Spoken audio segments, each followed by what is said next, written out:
Pródico nació en la isla de Ceos hacia el 470 a.C. Su reputación no se construyó en torno a grandes tesis filosóficas, sino a una sensibilidad particular, la atención cuidadosa al lenguaje, a sus matices y a sus efectos.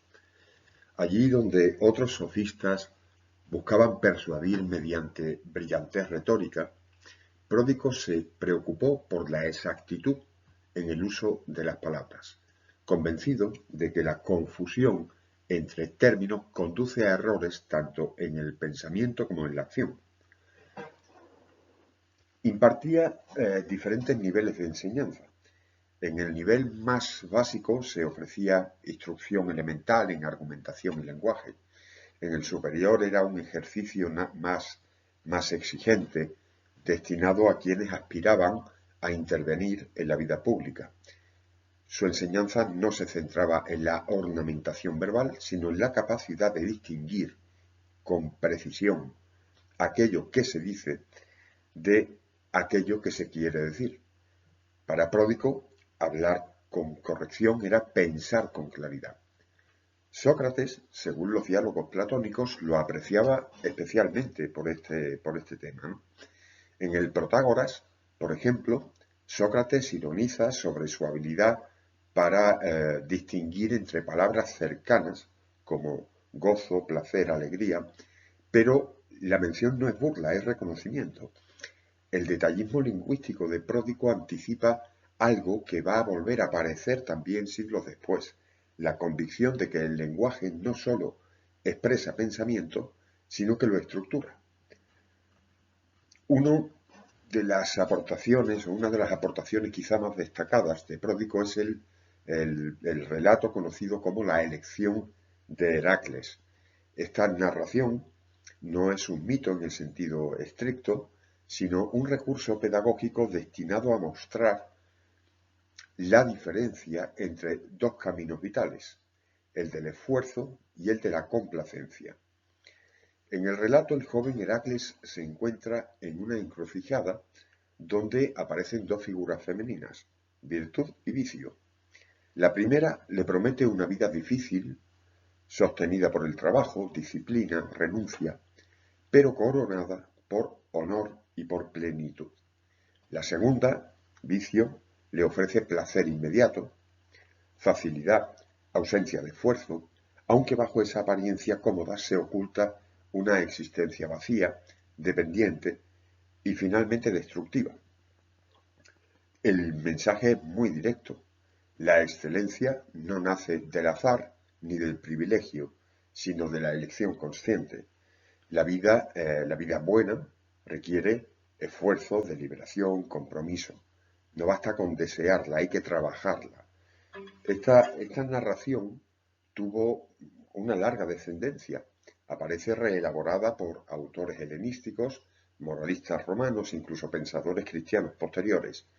Su fuerza reside en su sencillez. Todos, en algún momento, nos encontramos en esa bifurcación donde elegimos entre lo fácil y lo valioso.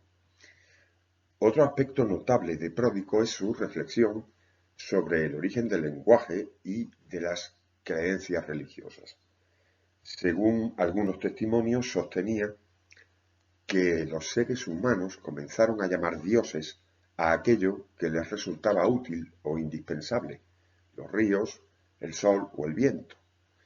Las divinidades serían, en esta interpretación, proyecciones culturales de necesidades humanas, no seres sobrenaturales independientes. Y esto lo sitúa muy cerca de explicaciones naturalistas del fenómeno religioso. Para Pródico, la educación debe formar al ciudadano para actuar con sensatez y con deliberación. Es en la claridad del pensamiento donde nace la corrección moral. Si alguien confunde placer con bienestar o libertad con capricho, va a actuar mal, no por maldad, sino por un error conceptual. De ahí que Pródico considerara el dominio del lenguaje como una herramienta moral. Quien sabe nombrar, sabe elegir. En Atenas, su enseñanza tenía una función o tuvo una función práctica. Los jóvenes de familias influyentes acudían a él para aprender a hablar correctamente en la asamblea, en los tribunales o en la esfera diplomática, pero su enseñanza iba más allá de la mera utilidad retórica. Proponía un estilo de pensamiento sobrio, atento a la medida y atento a la coherencia. Platón, aun con reservas, lo elogia, pero lo respeta. Aristóteles lo menciona como alguien que entendió el poder diferenciador del lenguaje, aunque sin llegar tampoco a convertirlo en una teoría lógica. En ambos casos aparece como un eslabón discreto pero necesario, el pensador que nos recuerda que antes de debatir sobre justicia, sobre conocimiento, sobre virtud, es necesario saber qué entendemos por esas palabras. No fue un metafísico ni un escéptico radical. Su pretensión era la claridad. Allí donde otros buscaban deslumbrar, Pródico buscaba precisión. Allí donde algunos reclamaban verdad absoluta, él reclamaba rigor verbal. Pródico nos dejó una actitud intelectual, la convicción de que la palabra es herramienta de responsabilidad y que la ética comienza con la exactitud en el lenguaje.